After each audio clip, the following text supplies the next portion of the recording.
ಮನೆ ಊಟಕ್ಕಿಂತ ಜಾಸ್ತಿ ಹೋಟ್ಲು ಊಟ ಇಷ್ಟ ಅಂತ ಹಾಗಾಯ್ತು.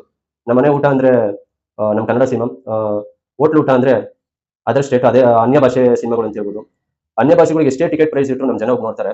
ಅದು 400 ಆಗಲಿ, 500 ಆಗಲಿ, 1000 ಆಗಲಿ, ಮೋಸ್ಟ್ಲಿ ಅದಕ್ಕೆ ಇರ್ಬೋದು ಅವ್ರ ಪ್ರೈಸ್ಗಳನ್ನ. ಅವ್ರ ಸ್ಟೇಟ್ಗಳಿಗಿಂತ ನಮ್ಮ ಸ್ಟೇಟ್ ಅಲ್ಲಿ ಹೈಯೆಸ್ಟ್ ಮಾಡಿದ್ರು ನಮ್ಮ ಹೌಸ್ಫುಲ್ ಪ್ರದರ್ಶನ ಕಾಣುತ್ತೆ. ಒಳ್ಳೊಳ್ಳೆ ಸಿನಿಮಾ ರಿಲೀಸ್ ಆಗಿದೆ ಕನ್ನಡದಲ್ಲಿ, ದಯವಿಟ್ಟು ಎಲ್ಲ ಹೋಗಿ ನೋಡಿ. ಏಳುಮಲೆ ಚೆನ್ನಾಗಿದೆ, ಅರಸಯ್ಯನ ಪ್ರಸಂಗ ಚೆನ್ನಾಗಿದೆ, ನಾನು ಮತ್ತೆ ಗುಂಡ ಚೆನ್ನಾಗಿದೆ, ಸನ್ ಆಫ್ ಮುತ್ತಣ್ಣ ಚೆನ್ನಾಗಿದೆ. ಸಿನಿಮಾ ತುಂಬಾ ಚೆನ್ನಾಗಿ ಒಳ್ಳೊಳ್ಳೆ ಕಂಟೆಂಟ್ ಇದೆ, ಒಳ್ಳೆ ಪ್ರಶಂಸೆ ಕೂಡ ಬಂದಿದೆ. ಕನ್ನಡ ಸಿನಿಮಾಗೆ ಬರ್ದಿರೋ ಜನಗಳು ಬೇರೆ ಭಾಷೆ ಸಿನಿಮಾಗಳು ಬಂದಾಗ ಅದು ಎಷ್ಟೇ ದುಡ್ಡಾದ್ರೂ ಒಯ್ತಾರೆ. ಅದೇನಕ್ಕೆ ಅಂತ ಇಲ್ಲಿವರೆಗೂ ಗೊತ್ತಿಲ್ಲ. ಅದೇನು ಆಕ್ಷನ್ ಚೆನ್ನಾಗಿರ್ತದೆ ಅಂತನೋ, ಫೈಟ್ ಚೆನ್ನಾಗಿರ್ತದೆ ಅಂತನೋ, ಕನ್ನಡದಲ್ಲಿ ಇಲ್ದೇ ಇರೋದು ನಮ್ಮ ಭಾಷೆಯಲ್ಲಿ, ನಮ್ಮ ಸ್ಯಾಂಡಲ್ವುಡ್ ಅಲ್ಲಿ ಇಲ್ದೇ ಇರೋದು ಆ ಭಾಷೆಗಳಲ್ಲಿ ಇರುತ್ತೆ ಅಂತ ಹೋಯ್ತಾರೋ ಗೊತ್ತಿಲ್ಲ. ನಾನು ಇನ್ನು ಮುಂದೆ ಬರ್ತಿದೆ ಕನ್ನಡ ಸಿನಿಮಾಗಳು, ಒಳ್ಳೊಳ್ಳೆ ಸಿನಿಮಾ ಬರ್ತಿದೆ ಮುಂದಿನ ತಿಂಗಳಿಂದ. ಪ್ರತಿಯೊಂದು ಸಿನಿಮಾ ನೋಡಿ, ಬರ್ತಿರೋ ಸಿನಿಮಾಗಳು ತುಂಬಾ ಕಂಟೆಂಟ್ ಇರೋ ಸಿನಿಮಾಗಳು ಬರ್ತಿದೆ ಕನ್ನಡದಲ್ಲಿ. ಆದಷ್ಟು ಎಲ್ಲರೂ ಕನ್ನಡ ಸಿನಿಮಾ ನೋಡಿ ಬೆಳೆಸಿ. Welcome back my channel. ನಾನು ನಿಮ್ಮ ಆರ್ಸಿ ಕನ್ನಡಿಗ. ವೀಕ್ಷಕರೇ, ಇವತ್ತಿನ ವಿಷಯ ಬಂದು ಏನಪ್ಪಾ ಅಂದ್ರೆ, ಹೀಗೆ ಸುಮ್ಮನೆ ಕೆಲಸ ಮುಗಿಸ್ಕೊಂಡು ಹೋಗ್ಬೇಕಾದ್ರೆ ನೆಕ್ಸ್ಟು ನಾಳೆ ನಾಡಿದ್ರಲ್ಲಿ ಯಾವ ನಮ್ಮ ಕನ್ನಡ ಸಿನಿಮಾ ರಿಲೀಸ್ ಆಗ್ತಿದೆ ಅಂತ ನೋಡೋಣ ಅಂದ್ಬಿಟ್ಟು ಥಿಯೇಟರ್ ಹತ್ರ ಹೋಗಿದೆ. ಅಲ್ಲಿಂದ ಬರಬೇಕಾದ್ರೆ ಕನ್ನಡ ಸಿನಿಮಾ ಎಲ್ಲ ಒಂದೊಂದು ಶೋ ಕೊಟ್ಟಿದ್ರು. 4 ಸಿನಿಮಾ ಓಡ್ತಾ ಇದೆ ಒಂದು ಥಿಯೇಟ್ರು. ಅದು ಯಾವ ಥಿಯೇಟ್ರ್ ಅಂತ ನೆಕ್ಸ್ಟ್ ನಿಮಗೆ ಸ್ಕ್ರೀನ್ ಮೇಲೆ ತೋರಿಸ್ತೀನಿ. 4 ಸಿನಿಮಾ ನಾರ್ಮಲ್ ಆಗಿ ಹೊಸಬರ ಸಿನಿಮಾ ಚೆನ್ನಾಗಿ ಓಡ್ತಾ ಇದೆ. ಒಳ್ಳೆ ರೆಸ್ಪಾನ್ಸ್ ಬಂದಿದೆ ಅಂತ ಹೇಳ್ಬೋದು 4 ಸಿನಿಮಾಗೂ. ನಾಳೆ 25ನೇ ತಾರೀಕು ತೆಲುಗು ಸಿನಿಮಾ ಒಂದು ರಿಲೀಸ್ ಆಗ್ತಿದೆ, ಅದೇ ಓಜಿ ಒರಿಜಿನಲ್ ಗ್ಯಾಂಗ್ಸ್ಟರ್.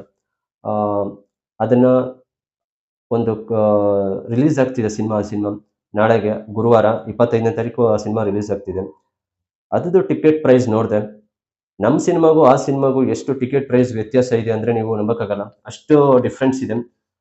ರೀಸೆಂಟ್ ಆಗಿ ಗೌರ್ಮೆಂಟು ಒಂದು ಫಿಕ್ಸ್ ಮಾಡಿದ್ರು, ಮಲ್ಟಿಪ್ಲೆಕ್ಸ್ಗಳಲ್ಲಾಗಲಿ, ಸಿನಿಮಾ ಸಿಂಗಲ್ ಸ್ಕ್ರೀನ್ ಥಿಯೇಟರ್ಗಳಲ್ಲಾಗಲಿ ಒಂದೇ ರೇಟ್ ಇರಬೇಕು ಅಂದ್ಬಿಟ್ಟು 200 ಫಿಕ್ಸ್ ಮಾಡಿದ್ರು, ₹200 ಫಿಕ್ಸ್ ಮಾಡಿದ್ರು. ನಾವು ಅನ್ಕೊಂಡಿದ್ದೇನು ಅಂದ್ರೆ ಕಾಂತಾರ ಬೇರೆ ರಿಲೀಸ್ ಆಗ್ತಿದೆ, ₹200 ಫಿಕ್ಸ್ ಮಾಡಿದ್ರೆ ಸಿನಿಮಾ ತಂಡಕ್ಕೆ ತುಂಬಾ ತೊಂದರೆ ಆಗುತ್ತೆ, ಪ್ರೊಡ್ಯೂಸರ್ಗೆ ಅಂತೆಲ್ಲ ಹೇಳ್ತಾ ಇದ್ರು.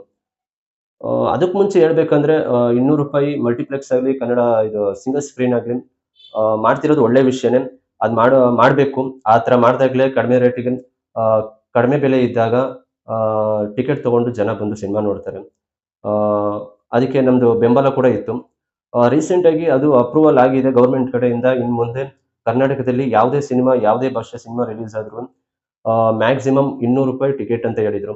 ಅದೇ ₹200 ಫಿಕ್ಸ್ ಆಗಿದೆ ಅಂತ ನೋಡೋಣ ಅಂತ ಒಂದ್ಸಲ ಚೆಕ್ ಮಾಡಿದಾಗ ಗೊತ್ತಾಯ್ತು.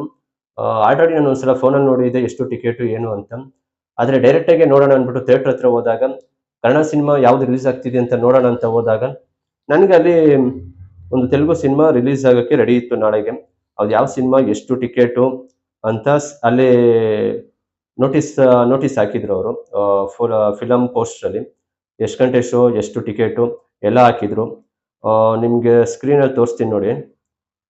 ಏನು ವಿಷಯ ಅಂತ ಹೇಳೋಕೆ ಮುಂಚೆ ಎಷ್ಟಿದೆ ಅಂತ ರೇಟ್ ನೋಡ್ಬಿಡಿ ನೀವು.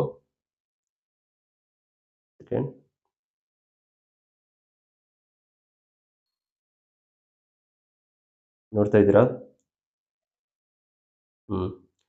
ಹೊಸ ಸಿನಿಮಾ ಅರಸಯ್ಯನ ಪ್ರೇಮ ಪ್ರಸಂಗ ತುಂಬಾ ಒಳ್ಳೆ ರೆಸ್ಪಾನ್ಸ್ ತಗೋತಿದೆ. ಅದು 2 ಶೋ ಕೊಟ್ಟಿದ್ದಾರೆ. ಓಕೆ, ಅದು ₹100, ₹120 ಟಿಕೆಟ್ ಓಡ್ತಿದೆ. ಅದು ಕನ್ನಡ ಸಿನಿಮಾ 100, 120. ಫಸ್ಟ್ ಹಂಗೆ ನೀವು ಪಕ್ಕದಲ್ಲಿ ನೋಡ್ಬೋದು, ಸ್ಕ್ರೀನ್ ಒನ್ನಲ್ಲಾಗಿದ್ರೆ ತೆಲುಗು ಸಿನಿಮಾ. ಅದು ನೈಟ್ ಶೋ ಕೊಟ್ಟಿದ್ದಾರೆ ನಾಳೆ. ಐ ಥಿಂಕ್ ಪ್ರೀಮಿಯರ್ ಶೋ ಇರಬೇಕು ಮೋಸ್ಟ್ಲಿ ಅದು. Balcony 500, first class 400. ಹಂಗಂದ್ರೆ ಫಸ್ಟ್ ಕ್ಲಾಸ್ ₹400, ಬಾಲ್ಕನಿ ₹500 ಮಾಡಿದ್ದಾರೆ. ಎಲ್ಲಿ ₹200 ಹೋಯ್ತು ಇಲ್ಲಿ? ₹200 ಎಲ್ಲಿ? 400, ₹500 ಎಲ್ಲಿ? ಸರಿ, ಅದು ಹೋಗ್ಲಿ ಬಿಡಿ. ಕನ್ನಡ ಸಿನಿಮಾ 100, ₹120 ಟಿಕೆಟ್ ಇರೋ ಸಿನಿಮಾ ಕೊಟ್ಟಿರೋದು. ಕನ್ನಡ ಸಿನಿಮಾಗೆ ₹100, ₹120 ಟಿಕೆಟ್ ಪ್ರೈಸ್ ಇರೋದು. ಅದೇ ಒಂದು ಅನ್ಯ ಭಾಷೆ ಸಿನಿಮಾ.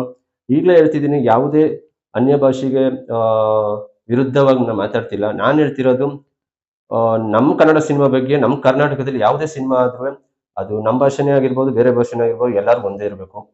ಬೇರೆ ಭಾಷೆಗೆ ಒಂಥರ, ನಮ್ಮ ಭಾಷೆಗೆ ಇನ್ನೊಂಥರ ಅಂದ್ರೆ ಚೆನ್ನಾಗಿರಲ್ಲ ಅದೆಲ್ಲ.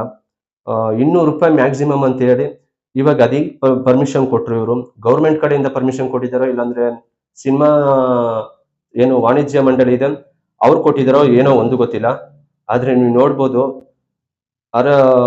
ಅರಸಯ್ಯನ ಪ್ರೇಮ ಪ್ರಸಂಗ 100 100 120 ಅಂತ ಹಾಕಿದ್ದಾರೆ. ಅದು ಪಕ್ಕದಲ್ಲಿ ಓಜಿ ಹಾಕಿದ್ದಾರೆ. First class 400, balcony 500.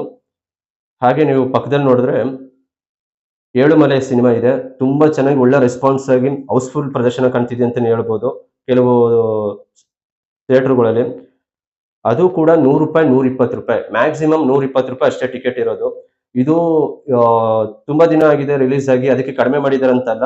First day ಇಂದ ಕೂಡ ₹100, ₹120 ನಮ್ಮ ಕನ್ನಡ ಸಿನಿಮಾಗಳು ಓಡ್ತಿರೋದು. ಆದ್ರೆ ಅದು ಯಾಕೆ ಬೇರೆ ಭಾಷೆಗಳಿಗೆ ಅಷ್ಟು ರೇಟ್ ಪ್ರೈಸ್ ಕೊಟ್ಟು ನಮ್ ಜನ ಹೋಗ್ತಾರೋ ಗೊತ್ತಿಲ್ಲ. ಹೋಗೋದು ತಪ್ಪೇನಿಲ್ಲ. ಆದ್ರೆ ಒಂದ್ ಕಾನೂನು ಅಂತ ಮಾಡಿದ್ಮೇಲೆ ಎಲ್ಲಾರು ಒಂದೇ ತರ ಇರ್ಬೇಕು. ಅದು ಬಿಟ್ಟು ಅದೇನೋ ಹೇಳ್ತಾರಲ್ಲ, ಮನೆ ಊಟಕ್ಕಿಂತ ಜಾಸ್ತಿ ಹೋಟ್ಲು ಊಟ ಇಷ್ಟ ಅಂತ. ಹಾಗಾಯ್ತು. ನಮ್ಮ ಮನೆ ಊಟ ಅಂದ್ರೆ ನಮ್ ಕನ್ನಡ ಸಿನಿಮಾ.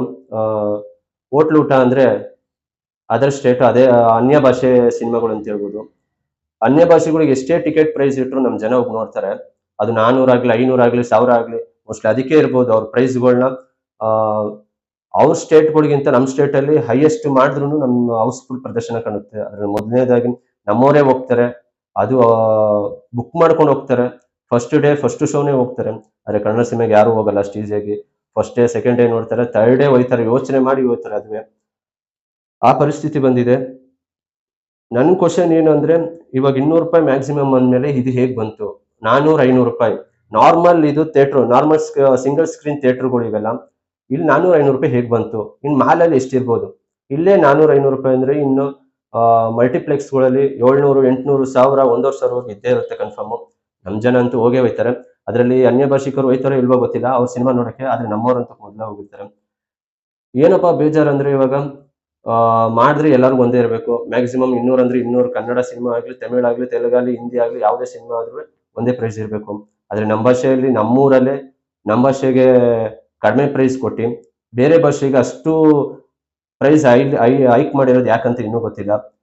ಆ ಇದರಲ್ಲಿ ತಪ್ಪುಗಳು ಅವ್ರದ್ದು ಅಂತ ಹೇಳಕ್ಕಾಗಲ್ಲ, ನಮ್ದೇ ತಪ್ಪಿರುತ್ತೆ. ಆದಷ್ಟು ಬೇಗ ಇದು ಏನಿದೆ ಅಂತ ಬಗೆಹರಿಸ್ಕೋಬೇಕು. ನನ್ಗನ್ಸೋದೊಂದೇ, ಇವಾಗ ₹400, ₹500 ಕೊಟ್ಟಿದ್ದಾರೆ ಇದಕ್ಕೆ ಸ್ಟಾರ್ಟಿಂಗು. ಏನು ಟಿಕೆಟ್ ಪ್ರೈಸ್ ಕೊಟ್ಟಿದ್ದಾರೆ ₹400, ₹500. ಕಾಂತಾರ ಬಂದಾಗ್ಲೂ ಟಿಕೆಟ್ ಹೈಕ್ ಆಗಕ್ ಬಿಡ್ಬೇಕು. ಅಲ್ಲೂ ಮಿನಿಮಮ್ ಮ್ಯಾಕ್ಸಿಮಮ್ ಇಷ್ಟೇ ಅಂತ ಮಾಡಿದ್ರೆ ತುಂಬಾ ಕಷ್ಟ ಆಗುತ್ತೆ.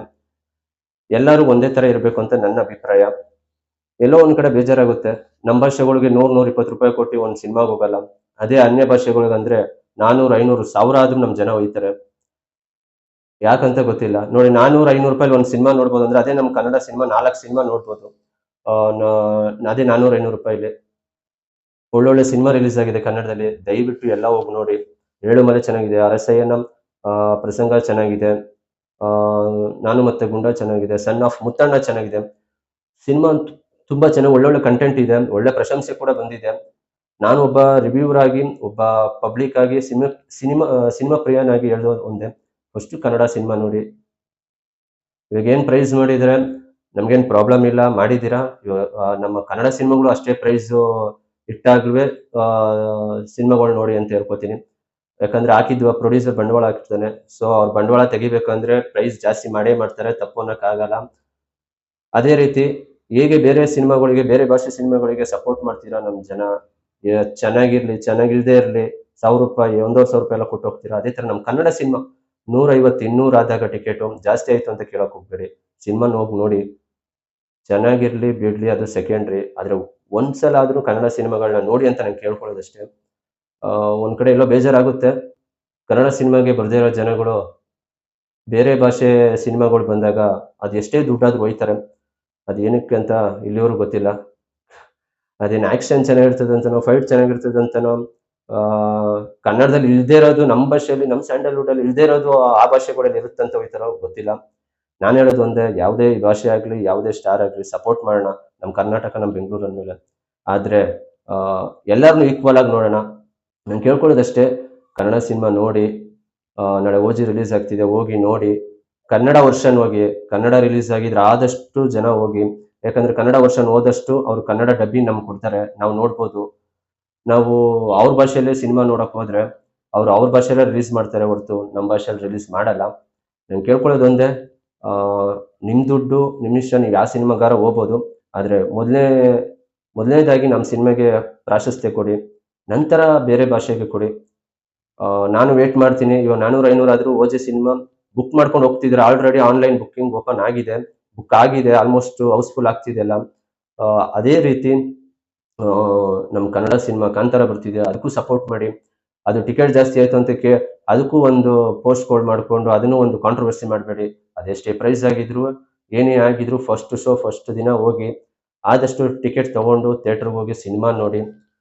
ಅವಾಗ ಮಾತ್ರ ಕನ್ನಡ ಸಿನಿಮಾ ಉಳಿಯೋದು. ಇಲ್ಲ ಅಂದ್ರೆ ನಮ್ಮ ಸಿನಿಮಾ ಥಿಯೇಟರ್‌ಗಳೆಲ್ಲ ಬೇರೆ ಭಾಷೆಯವ್ರಿಗೆ ಕೊಡ್ಬೇಕಾಗುತ್ತೆ. ಅವ್ರಿಗೂ ಬೇರೆ ಆಪ್ಷನ್ ಇರಲ್ಲ. ಸಿಂಗಲ್ ಸ್ಕ್ರೀನ್ ಥಿಯೇಟರ್ಸ್‌ಗೆ ನಮ್ಮ ಕನ್ನಡ ಸಿನಿಮಾಗಳು ರಿಲೀಸ್ ಆಗಿಲ್ಲ ಅಂದ್ರೆ ಒಳ್ಳೊಳ್ಳೆ ಸಿನಿಮಾಗಳು ದೊಡ್ಡ ದೊಡ್ಡ ಸ್ಟಾರ್‌ಗಳ ಸಿನಿಮಾ ಬಂದಿಲ್ಲ ಅಂದ್ರೆ ಅವರು ಏನು ಮಾಡಕ್ಕಾಗಲ್ಲ. ಸೊ ಇನ್ನು ಮುಂದೆ ಬರ್ತಿದೆ ಕನ್ನಡ ಸಿನಿಮಾಗಳು. ಒಳ್ಳೊಳ್ಳೆ ಸಿನಿಮಾ ಬರ್ತಿದೆ ಮುಂದಿನ ತಿಂಗಳಿಂದ. ಪ್ರತಿಯೊಂದು ಸಿನಿಮಾ ನೋಡಿ. ಬರ್ತಿರೋ ಸಿನಿಮಾಗಳು ತುಂಬಾ ಕಂಟೆಂಟ್ ಇರೋ ಸಿನಿಮಾಗಳು ಬರ್ತಿದೆ ಕನ್ನಡದಲ್ಲಿ. ಆದಷ್ಟು ಎಲ್ಲರೂ ಕನ್ನಡ ಸಿನಿಮಾ ನೋಡಿ ಬೆಳೆಸಿ. ನಾನು ಕೇಳ್ಕೊಳ್ಳೋದಷ್ಟೇ, ಕನ್ನಡ ಸಿನಿಮಾ ಬೆಳೆಸಿ, ಕನ್ನಡ ಉಳಿಸಿ. ಎಲ್ಲರಿಗೂ ರೆಸ್ಪೆಕ್ಟ್ ಮಾಡಿ ಅಷ್ಟೇ. ಕನ್ನಡ ಅಂತೂ ತೆಗಲಬೇಡಿ ಬೇರೆ ಭಾಷೆ ಮುಂದೆ ಅಷ್ಟೇ ಕೇಳ್ಕೊಳ್ಳೋದು. ಈ ವಿಡಿಯೋ ನಿಮ್ಗೆ ಏನಾದ್ರು ಇಷ್ಟ ಆದರೆ ಲೈಕ್ ಮಾಡಿ, ಶೇರ್ ಮಾಡಿ, ಕಮೆಂಟ್ ಮಾಡಿ. ನಿಮ್ಗೇನಾದ್ರೂ ಅನ್ಸಿದ್ರೆ ಕಮೆಂಟ್ ಮಾಡಿ. ನಂದು ಮಾತಲ್ಲಿ ಏನಾದ್ರು ತಪ್ಪಿದ್ರೆ ಕ್ಷಮೆ ಇರಲಿ. ಮತ್ತೆ ಸಿಗೋಣ ನೆಕ್ಸ್ಟ್ ವಿಡಿಯೋದಲ್ಲಿ. ಬಾಯ್.